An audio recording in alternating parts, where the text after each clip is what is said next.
magnétisme, avec... c'est ce qu'on appelle l'art de la guérison spirituelle, qui est très ancien et qui est très très marquant. Donc je prends mes 4 yeux pour mieux regarder de près. L'art de la guérison spirituelle. L'illumination. Alors moi, ce qu'il faut que je vous dise, c'est que j'écris mes conférences, je les écris depuis un certain temps, je les écris dans le TGV. Comme je disais à la dame tout à l'heure, je ne sais pas si c'est le mouvement comme ça ou le mouvement comme ça. Peut-être plutôt comme ça qui fait qu'on arrive bien à mieux écrire. C'est ce qu'on appelle l'écriture inspirée, qui n'a rien à voir avec l'écriture directe. L'illumination dissout les liens matériels et relie les hommes entre eux, avec ce qu'on appelle la chaîne d'or de la connaissance spirituelle. Dans l'état d'illumination, nous reconnaissons l'autorité du Christ. Nous nous plions seulement à l'amour de Dieu. Nous n'adorons que la flamme intérieure qui brûle à jamais dans le sanctuaire de l'esprit. Qu'est-ce que la guérison spirituelle?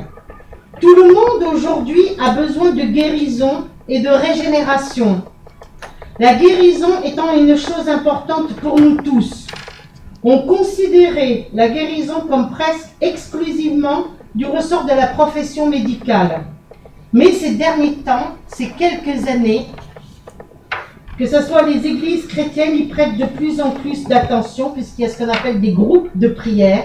Et les premiers, ce sont ce qu'on appelle les chrétiens, qu'on appelle ça, évangélistes, ou alors certains prêtres qui vont prêcher. Il y avait ce qu'on appelle un prêtre qui était à Notre-Dame d'Issoudun, qui est du côté de la Bretagne, et qui obtenait ce qu'on appelle des guérisons spectaculaires en public, comme ça, sans toucher les personnes, au travers que de la prière. Et il y avait des personnes, j'ai assisté à 2-3 guérisons comme ça, des personnes avec des béquilles ou avec des problèmes de cancer ou autres, qui étaient complètement guéries et qui venaient ensuite témoigner par rapport à ses propres guérisons et qui a eu ce qu'on appelle la grâce. Donc dans ces derniers temps, les églises chrétiennes y prêtent de plus en plus d'attention. Les églises parlent de Jésus ou des anges, de Marie et surtout de la guérison spirituelle, tant du corps que de l'âme ou de l'esprit. Les églises chrétiennes sont maintenant ouvertes pour pouvoir étudier ce qu'on appelle les possibilités de guérison aux moyens ou aux techniques de la prière, uniquement au travers de la prière. Puisqu'il ne faut pas oublier que la prière a pour but 3 choses. Une demande, demander, une glorification, rendre gloire à celui qu'on demande, et un remerciement, ne pas oublier de remercier. Parce que ce qu'il faut savoir, c'est qu'aujourd'hui, moi je parcours quand même toute la France, je vois beaucoup de personnes qui sont guéries, d'autres qui remercient, et qui remercieront toute leur vie, d'autres qui remercient et qui vont vite oublier, et qui après sont retouchés par la maladie, et là arrivent à comprendre ou ne pas comprendre les choses. Donc les églises chrétiennes sont maintenant ouvertes pour pouvoir étudier toutes les possibilités de guérison. Des organismes se forment dont le but est l'étude et la pratique de diverses voies de guérison spirituelle. Des groupes de prière. Les premiers groupes de prière, ce n'était pas l'église qui les avait fait, c'était Madame Maggie Lebrun. Est-ce que vous avez entendu parler? Madame Maggie Lebrun qui a écrit un livre qui était Médecin du ciel et médecin de la terre, où elle explique toutes ces personnes qui se rassemblaient et qui, au travers de la prière, par exemple, tous les soirs à 20 h, on prie à telle heure pour telle personne ou telle personne, obtenaient ce qu'on appelle des guérisons spectaculaires. Il y a d'autres groupes de prière aujourd'hui. Il y a plusieurs formes de guérison. Et que ce soit au travers de l'Église, que ce soit au travers des saints, que ce soit au travers, peu importe la religion, l'important c'est d'avoir la foi et de jamais douter. Ça c'est autre chose. Donc la guérison spirituelle est de plus en plus à l'ordre du jour dans les discussions comme dans les pratiques. Si nous pensons au progrès fait par la médecine moderne, on pourrait être tenté de dire que d'ici quelques années, elle aura tous les remèdes pour pouvoir guérir pratiquement toutes les maladies du corps physique. Mais comment s'occuper de l'âme et comment s'occuper de l'esprit? Waouh! Vous savez très bien que si vous avez ce qu'on appelle un bras cassé, on va mettre un plâtre. Mais quand on a quelque chose qui est cassé au niveau de l'esprit, comment le guérir? Là, on ne peut pas mettre un plâtre. Et si je vous demandais aujourd'hui, Où siège notre esprit? Quel est le centre de notre corps qui régit notre esprit? Le cœur. C'est le siège de l'âme. Bravo. Donc la guérison spirituelle peut être alors complémentaire. Nous retrouvons alors la communion avec Dieu, et ça, ni la télé est incapable de satisfaire les besoins de l'âme. Cela est évident, que ce soit les matchs de football ou les feuilletons policiers, ou alors tous ces meurtres et toutes ces catastrophes, quand vous allumez la télé et que vous tombez sur les informations, catastrophe là, et tous ces morts et tous ces blessés, si vous avez envie de vous divertir ou si vous n'avez pas le moral, il n'y a rien de tel. Autrefois, dans les campagnes et tout ça, il n'y avait pas de télévision, il y avait ce qu'on appelle les veillées. Et les veillées, c'était quoi? On se mettait devant le feu de cheminée, on mangeait, même s'il y avait 2-3 pommes de terre avec un bout de lard ou quoi, et on discutait entre nous. On s'embrassait aussi pour se dire bonsoir ou bonne nuit. Maintenant, c'est salut, tu vas bien, ciao, au revoir, à bientôt, on se téléphone, et puis et de plus en plus. Et aujourd'hui, je me disais, quand je regarde toutes ces villes et qu'on regarde tous ces gens, avec tous les moyens, le high-tech, tous ces moyens de communication, et tous ces gens qui sont seuls.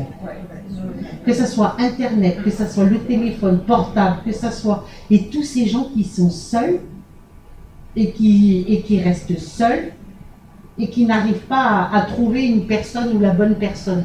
Vous allez appeler ça l'âme sœur, mais des fois, c'est pas forcément l'âme sœur. Ça peut être une personne avec laquelle tout simplement on est bien. Donc il y a beaucoup de choses à comprendre. Plus le temps avance et plus les gens sont seuls et plus les gens ont besoin de comprendre et plus les gens ont besoin d'attention, de délicatesse et plus les gens cherchent au niveau spirituel. Parce que je n'ai jamais vu quelqu'un qui n'avait jamais de problème. Et c'est malheureusement en passant par rapport soit à la maladie, un décès, une catastrophe, une personne qui est ruinée, où on va chercher ce qu'on appelle l'être divin intérieur. Et cet être divin intérieur, il est vraiment là, au plus profond de nous-mêmes, il ne demande qu'à exécuter et qu'à voir et qu'à avancer. Et ça, c'est pas facile. Donc, que ce soit au travers de la télévision qui est incapable d'assurer une harmonie durable en qui que ce soit, à qui que ce soit ou quoi que ce soit. L'harmonie peut alors se trouver dans la paix, dans la prière ou dans la méditation. Ben ça, c'est quand même une sacrée paire de choses. Parce que, est-ce qu'il y a beaucoup de gens qui prient? Oui. Est-ce qu'il y a beaucoup de gens qui méditent? Pas toujours. Est-ce qu'il y a des gens qui prient et qui méditent? Pas toujours. Et ça me fait beaucoup rire parce que moi, quand je vois, je suis médium, donc depuis toute petite, quand je regarde la lecture de l'aura, vous ne me la faites pas. Hein. Quand on me dit je prie, je regarde, vous ne priez pas. Alors aujourd'hui, qui est en l'honneur de Saint-Antoine de Padoue, Saint-Antoine de Padoue, on dit rendez-moi ce qui n'est pas à vous. Donc on dit, donc l'harmonie peut alors se trouver dans la paix au travers de la prière et au travers de l'élévation de l'âme. L'élévation du plan de conscience. Et quand on sait qu'il y a à peu près 7 niveaux de conscience, où on part tous du rez-de-chaussée pour pouvoir monter, premier étage, deuxième étage, un premier chakra, deuxième chakra, troisième chakra, quatrième chakra, pour arriver à l'énergie divine, eh ben on a un sacré travail. Et même si on se dit être très spirituel, et qu'on croit tout connaître, on a toujours besoin d'apprendre et de découvrir. Donc l'harmonie peut alors se trouver dans la paix, la prière ou la méditation. Rechercher Dieu en profondeur. Rechercher cette paix à l'intérieur qui n'a pas de prix. Seule la découverte de Dieu, la communion avec Dieu peut assurer à l'homme la guérison, celle qui est vraie, qui dure, telle une guérison que recherche le monde. Ben oui, parce que quand on va par exemple dans des lieux sacrés, quand vous allez à Lourdes, vous voyez toutes ces échelles suspendues à la grotte de Mazadel, ou quand vous allez dans des lieux de guérison, où vous voyez des choses, des ex-voto qui disent des plaques en remerciement par rapport à un cancer, un accident de la route ou quoi que ce soit, et on se dit, s'il a existé toutes ces choses-là, c'est qu'il y a bien autre chose qui existe aujourd'hui. Alors, au travers de quels moyens, c'est ce que nous allons voir. La guérison spirituelle est recherchée pour de multiples raisons. Les uns y aspirent parce qu'ils sont malades dans leur corps, d'autres sont malades dans leur esprit, et d'autres ont du mal avec l'âme. que ce soit des problèmes psychiques ou physiques, que ce soit des problèmes d'agitation intérieure, que ce soit des problèmes professionnels ou financiers ou autres, ils n'ont pas la paix intérieure et ne demandent qu'à l'avoir. Pour chacun, le jour arrivera où il s'apercevra de son besoin de contact intime avec la source même essentielle, ce que l'on appelle le moi divin, ni existence, où il comprendra que ni la santé, ni la richesse matérielle, ni quoi que ce soit d'autre ne peuvent lui apporter le vrai bonheur, la vraie satisfaction et la complétude. La guérison spirituelle va au-delà des frontières du physique et du psychique. Elle se produit quand il y a communion avec ce qui est infiniment plus grand que soi-même ou des choses du monde. Elle nous permet de nous découvrir et de découvrir, que ce soit l'énergie divine, de nous découvrir dans la paix de l'esprit, cette paix qui est alors profonde. Le rayonnement intérieur part par la puissance divine. C'est alors dans cette paix que le corps se met à manifester une santé alors parfaite. Quand on sait qu'aujourd'hui, ça a été prouvé, qu'au travers de la méditation, quand on prie ou quand on médite, on accélère ce qu'on appelle le flux sanguin et on arrive à calmer, à augmenter le flux ou à diminuer. C'est-à-dire que au travers de la méditation, au travers de la prière, c'est-à-dire chaque cellule de votre corps baigne dans une harmonie parfaite et va rechercher cette paix et cette divinité que vous avez à l'intérieur de vous. Mais comment trouver cette paix intérieure quand c'est la tempête? Que ce soit extérieur ou intérieur. C'est pas facile, hein? C'est pas facile. La guérison spirituelle est donnée par l'Esprit de Dieu, dès qu'il peut se frayer un passage jusqu'à l'âme. Alors l'être humain s'éveille à une nouvelle dimension de vie, c'est ce qu'on appelle la vie de l'esprit. Là où est l'esprit est la liberté. L'Esprit du Seigneur, il faut le préciser, n'agit pas comme un médicament ou comme des rayons X, ou comme alors des interventions chirurgicales. L'Esprit de Dieu pourra guider à une nouvelle conscience. Jésus évoque la nouvelle conscience de vie quand il dit à un homme frappé par la paralysie et qui demande d'être guéri: lève-toi, prends ton lit et va dans ta maison. Pas facile. Jésus indique aussi clairement que Dieu n'opère pas ni ne met des plâtres, donc pur conséquent.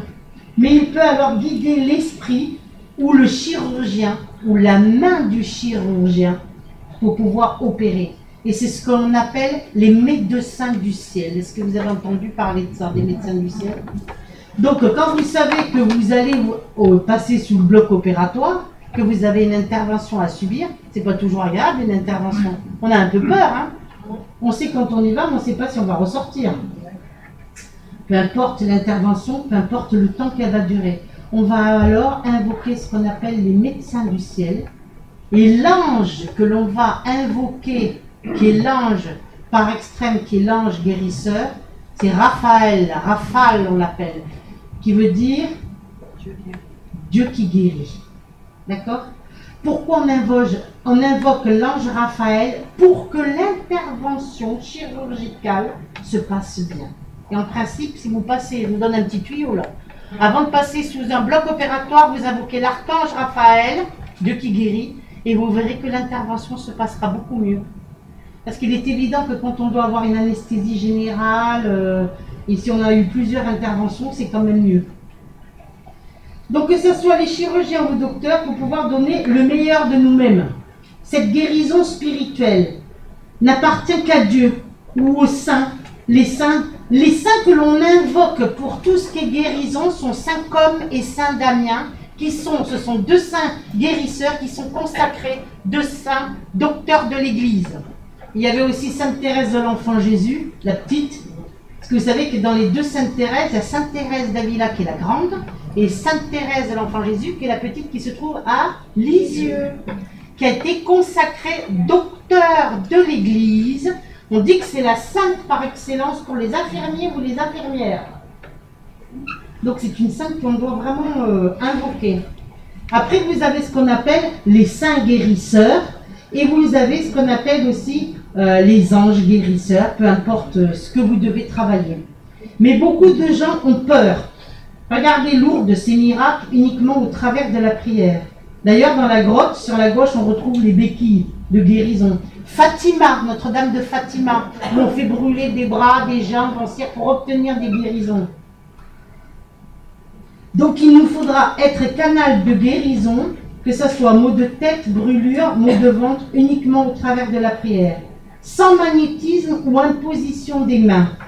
Voilà pourquoi toujours la prière et sa portée qui est toute puissante, même à distance, que ce soit pour les autres d'abord et ensuite pour vous-même.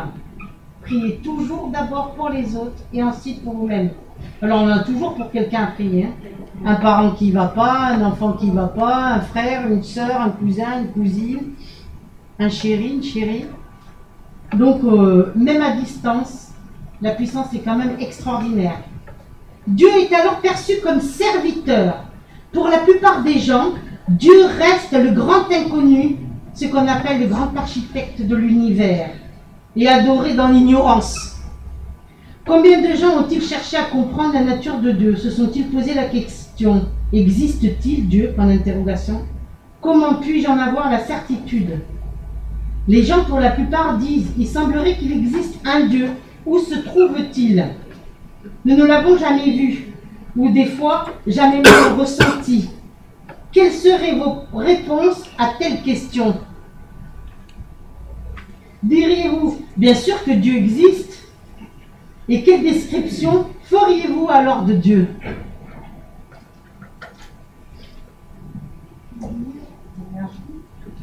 Il est tout amour. Voilà. Il est vous, il est moi, il est nous autres, il est tout amour.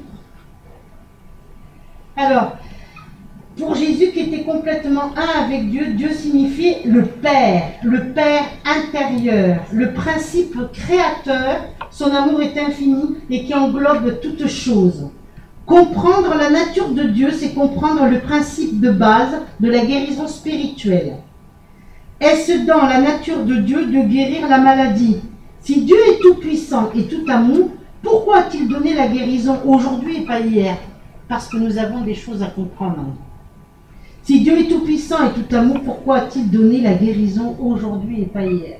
Et pourquoi il ne nous donne jamais la guérison dans certains cas? C'est pas facile, hein? Quand vous avez des gens qui vont traîner la maladie 20 ans, 30 ans, 40 ans, c'est pas facile. Et qui vont alors peut-être même prier, qui ne comprendront pas pourquoi. Pourquoi telle personne sera touchée par la grâce et d'autres ne le seront pas. Ça ne nous appartient pas. La plupart des gens croient que Dieu les guérit par l'intermédiaire des médecins. Pensez-vous que Dieu voulait qu'ils décèdent et pas nous? Dieu aurait-il alors des préférences? Dieu n'a jamais pris de plaisir à voir mourir quelqu'un, puisque c'est un Dieu d'amour et le Dieu de lumière que nous parle dans les églises. Que ce soit par la contemplation et par la prière, la nature de Dieu peut se révéler. Découvrez vous-même alors ce Dieu intérieur que nous avons à l'intérieur de nous-mêmes, cette énergie divine. Dieu n'a jamais décrété que la maladie devait détruire. La maladie ne peut être extérieure à l'action de Dieu, puisque celle-ci a pour but de créer et de préserver la vie. Autrement dit, la maladie est sans cause, ni fondement, ni loi, ni substance et ni pouvoir. Il n'y a que la puissance de Dieu. Comprendre Dieu en tant que puissance ne signifie néanmoins pas que Dieu a du pouvoir sur quoi que ce soit. Dieu alors est-il une puissance? Donc établir un contact par lui et comment? Comment? Par la prière ou par la méditation. La guérison spirituelle exige une conscience développée de la part du praticien, voire au-delà des apparences. La vision intérieure, cette assurance intérieure, se trouve à côté d'un malade sans avoir peur et prier pour lui au travers de la guérison spirituelle. Peu importe la façon, puisque les saints, les premiers saints qui soignaient sans toucher, tout ça, ce sont les saints stigmatisés, comme le Padre Pio, Thérèse Newton, Marthe Robin. Vous avez entendu parler de Marthe Robin? Vous connaissez Marthe Robin? Voilà. Et tous ces saints qui, sans toucher, passaient à côté des malades à une distance minimum de 1 mètre sans les toucher, les guérissaient. C'est quand même quelque chose. Hein. Peu importe la façon, soit d'allumer des bougies ou des cierges, soit prier à la même heure, Pour la guérison spirituelle, nous pouvons tout. L'important, c'est de croire et de ne pas douter. Mais vous savez que l'être humain doute tout le temps. Et c'est humain de douter. On est bien d'accord? Et qu'est-ce qui vient au travers du doute? Il vient ce qu'on appelle la peur. Et la peur, elle nous paralyse. Elle nous empêche d'avancer. Elle nous empêche aussi de guérir. Elle nous empêche aussi de croire à notre propre guérison. Comment faire si, au travers de cette prière, on n'arrive pas à élever son plan de conscience? Se faire tout simplement canal pour pouvoir aider l'autre, que ce soit proche ou à distance, à condition avant tout, c'est d'avoir la foi. Et cette foi, il faut l'avoir, qu'il pleuve, qu'il vente, qu'il neige, comme un bâton ou un roseau, il ne courbe, il peut se courber, mais il ne casse pas. Peu importe la façon, donc allumer des bougies. Alors au travers de la prière, vous savez qu'on invoque les saints, par exemple pour le cancer, vous avez Saint Bénilde ou Saint Pérégrin. Pour les problèmes de peau, on invoque ce qu'on appelle les brûlures Saint-Laurent. Pour les problèmes, ce qu'on appelle, peu importe, par exemple, il y a un saint qui se trouve en Bretagne que j'aime beaucoup, j'affectionne particulièrement, il s'appelle Saint Mamère. Et quand vous le voyez, ce saint Mamère, il a quelque chose, ce saint. C'est le saint patron qui guérit les problèmes d'intestin pour les personnes. Il est représenté, c'est une statue avec les tripes comme ça à l'air, et il a les deux mains de chaque côté, il se tient ses tripes. Alors je dis donc, ce saint, il a quand même il a des sacrées tripes. Hein. Je me suis dit, et plusieurs fois, j'avais invoqué, c'est un saint breton, et je l'avais invoqué pour les personnes, vous savez, la maladie de Crohn, des choses de ce qu'on appelle des verticules, des choses comme ça. Et au travers de ce saint-là, on obtenait quand même des choses spectaculaires. Donc pourquoi pas? Maintenant, il faut tout utiliser, peu importe le moyen, c'est le résultat qui compte. Alors, l'important aussi, c'est de croire et de croire de toutes ses forces, de tout son amour, de se faire vraiment le plus canal possible pour pouvoir être un intermédiaire pour obtenir cette guérison. Dans la Bible, il y a ce qu'on appelle plein de psaumes ou de proverbes qui le démontrent. Heureusement qu'il existe des groupes de prière pour pouvoir obtenir des guérisons. Par exemple, les groupes de Maggie Lebrun, où il y a un guérisseur aussi qui est décédé, qui était assez fort, qui était M. Bruno Groning, qui était très très fort. Et un des guérisseurs, puisque nous sommes en Savoie, et que j'affectionne tout particulièrement, qui est un grand maître, un grand automatique, le maître Philippe de Lyon. Et bien sûr. Alors on dit qu'il était lyonnais, mais il était savoyard. Eh oui, parce qu'il a quitté la Savoie pour pouvoir aller partir à Lyon exercer. Et il a commencé chez son tonton qui était charcutier, boucher. Il a commencé à porter ce qu'on appelle des quartiers de veaux, de vaches, et tout ça. Et vous savez, il a commencé comment, maître Philippe de Lyon, à soigner ce qu'on appelle les tisserands. Vous savez que Lyon, c'est une ville, le pays des soyeux. Donc, il y a la vallée des tisserands et la vallée des religieux. Curieusement, quand j'ai habité Lyon, j'habitais la vallée des religieux. C'est très drôle. Allez, par hasard. Dans la maison d'un prêtre, en plus. C'était très drôle. Un prêtre qui guérissait à l'époque au 19e siècle. C'est très, très drôle. Rien n'est par hasard. Et donc, moi qui me posais toutes ces questions, et qui me disait, tiens, de temps en temps, je vais aller voir le maître Philippe, et je vais aller causer avec lui un petit peu sur sa tombe et tout ça, et qui disait plein de choses, parce qu'il était extraordinaire, ce maître Philippe. Même à Lyon, j'ai fait beaucoup de conférences où j'ai expliqué justement la vie de maître Philippe et tout ce qu'il faisait. Il organisait des séances comme ça en public, et il passait comme ça à côté des gens qui disaient, madame, vous avez un problème de cœur? Alors la dame, oui, je suis malade du cœur, vous venez, c'est pour guérir? Oui, oui, oui. Alors, vous voulez guérir? Oui, si je viens, c'est justement pour que vous me soignez. Alors, il lui disait, vous arrêterez de dire pendant 40 jours du mal de votre voisin. Alors, la femme, elle était saisie, puis elle disait, mais enfin, quand même, je comprends pas et tout. Après, il continuait, il passait dans les rangées, puis il disait, monsieur, vous avez des problèmes de dos? Oui, oui, oui. Ça fait mal. Le soir, vous avez du mal à dormir et tout ça? Oui, oui, oui. Alors, vous voulez guérir? Oui, oui. Alors, il dit, qu'est-ce qu'il va me dire? Il avait un peu peur, quoi. Et il lui disait comme ça, vous essaierez de partager votre repas avec votre collègue de travail tous les jours. temps en temps, quand vous avez 2 ou 3 pommes, donnez-lui une pomme. Alors le gars, il était vert, il disait, oh là là, d'accord. Mais la plus belle histoire du maître Philippe Delon, puisqu'on en parle, puisqu'il était savoyard et que je suis en Savoie, il faut qu'on parle de lui, c'est normal. C'est un jour, un paysan, quand on parlait de maître Philippe, et vous savez, il soignait à peu près minimum une centaine de personnes par jour. Il faut pouvoir le faire. Hein. Vous ne savez pas ce que ça veut dire, mais moi je peux vous dire qu'il faut une sacrée énergie. Bon, il était grand, il était costaud, mais quand même.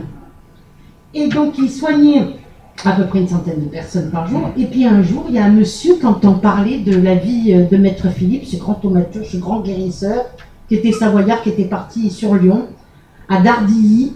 Dernièrement, j'ai vu sa maison qui va être transformée en restaurant. Ça, j'ai pas vraiment aimé, mais enfin, je me dis, pourquoi pas. Et ce monsieur entend parler de maître Philippe. Il avait sa femme paysanne qui était gravement malade et qui était alitée. Il arrive, il va voir monsieur Philippe. Bonjour monsieur Philippe, oui, vous venez, c'est pas pour vous. Maître Philippe le regarde, il dit c'est pas pour vous. Il dit non, non, c'est pour ma femme. Elle est vraiment très très mal, elle est aux frontières de la mort, allongée, alitée et tout ça. On ne sait plus quoi faire, elle mange plus, elle dort plus, elle est vraiment très très mal. Alors le maître Philippe le regarde, réfléchit pendant à peu près 5 minutes, et il le regarde et lui dit ceci. Vous avez un champ pas loin de chez vous. Alors le paysan il dit oui j'ai un champ, oui j'ai plein de champs, pourquoi? Il dit vous avez un voisin qui veut acheter votre champ à côté de chez vous. Et vous ne voulez pas le vendre. Alors il ne comprend pas pourquoi le maître Philippe lui parle du champ alors qu'il vient pour sa femme. Il lui dit vends ton champ au voisin et ta femme guérira. Le paysan il regarde et dit non mais attendez, monsieur Philippe, vous n'avez pas compris, moi je me suis déplacé, je viens, c'est pour ma femme, elle est entre la vie et la mort, c'est quelque chose de pas possible. Vends ton champ et ta femme guérira. Il rentre chez lui, à la grande surprise, il dit, ce maître Philippe, c'est n'importe quoi, il raconte n'importe quoi. Il rentre, à sa grande stupéfaction, il voit sa femme encore plus malade.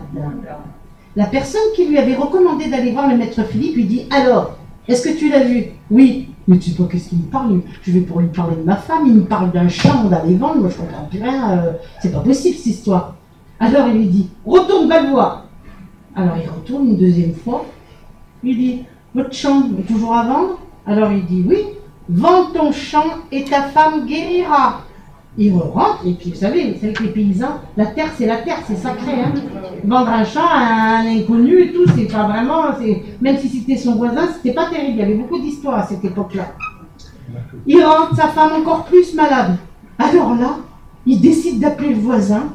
Et vous savez, dans les grands actes, parce que les actes de vente, c'était des grands actes hyper bien écrits, comme ça et tout ça. D'ailleurs,